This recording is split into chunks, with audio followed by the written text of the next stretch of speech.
Eh bien, que devient Kadjanine? Kadjanine a changé de vie. C'est-à-dire que c'est simple. Vous avez une vie pour vivre tout ce que vous voulez vivre. La musique, c'était un de mes rêves d'enfant. C'est fait. Et puis après, j'avais envie d'autre chose, de rentrer sur le continent et faire d'autres choses.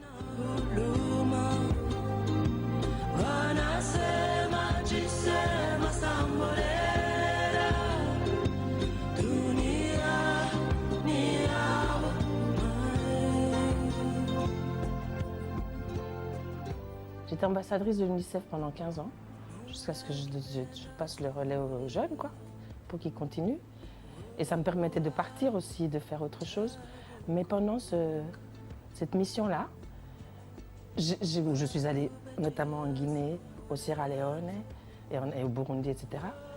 J'ai appris la force de la prévention, en fait.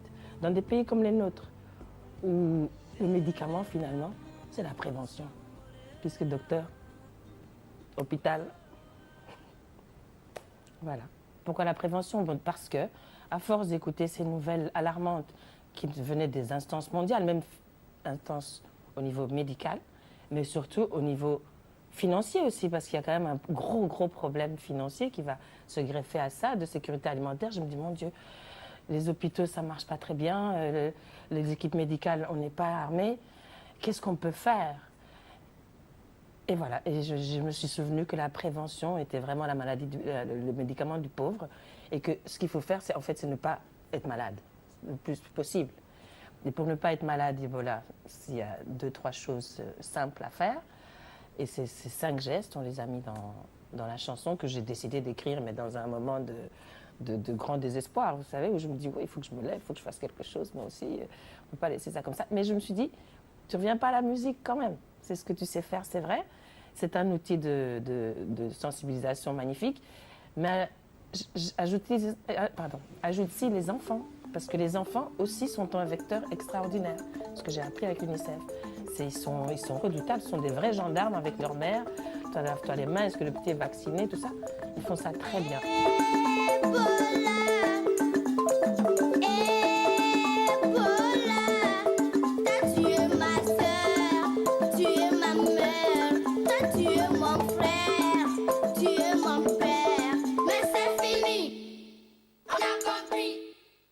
Vous savez qu'on vient d'annoncer une diminution des cas d'Ebola. Ça n'a pas pris 15 jours pour que ça remonte. Vous voyez, ce sont vraiment les moments les plus délicats. C'est le début de l'épidémie. C'est au moment où l'épidémie marque le pas. C'est là où il faut être le plus vigilant parce qu'on est comme ça, humainement, on relâche. On se dit, c'est bon, on connaît, il est parti. Eh bien, il est toujours là.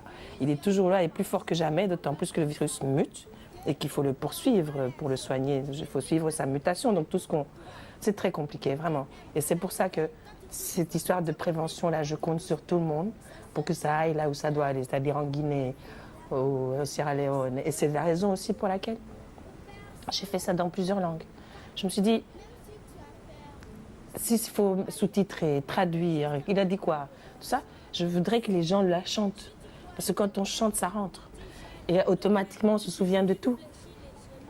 Donc c'est en 3 langues, Bambara, parce que le Mali, la Guinée, et quand même l'Afrique de l'Ouest, c'est une langue de commerce, et français-anglais. African, as a single people, a single nation, we must fight and fight again until we shoot it down and erase our pain. But how, kids? Easy. 1. Hands. Wash your hands every time a day with soap. 2. Your head is burning? Straight to the hospital.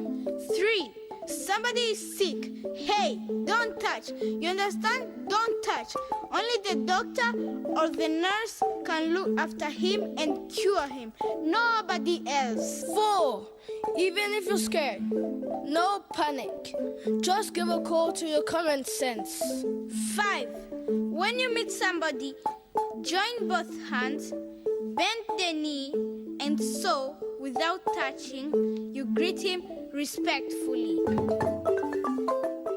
C'était pas tout à fait volontaire non plus. Je me suis pas dit je vais faire quelque chose de super épuré. J'ai écrit la mélodie, le texte en français. C'était le premier en français dans le texte.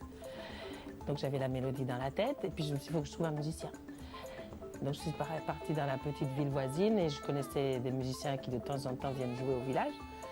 Et donc je lui dis, Idrissa, il faut que je te fasse écouter quelque chose. J'ai lu dans sa cour et on a cherché, on a trouvé.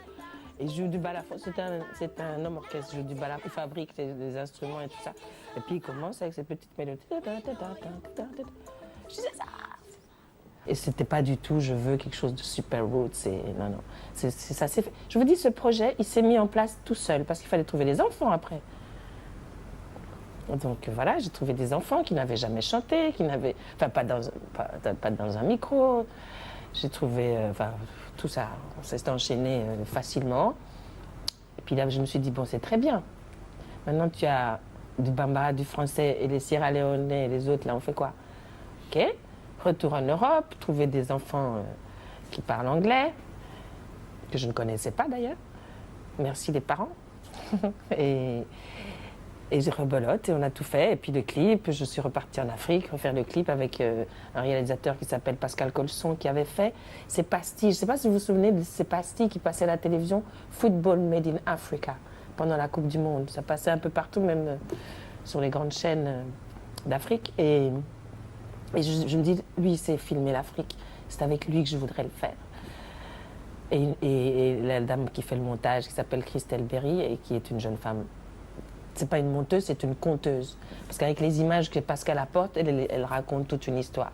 Et c'est ce qu'elle a fait. C'est elle qui a un peu imaginé l'histoire de cette petite troupe itinérante qui va de village en école pour expliquer aux gens ce qu'ils doivent faire. Et je trouvais ça très beau, parce que c'est ça l'idée. L'idée, c'est que chacun soit un relais de cette histoire.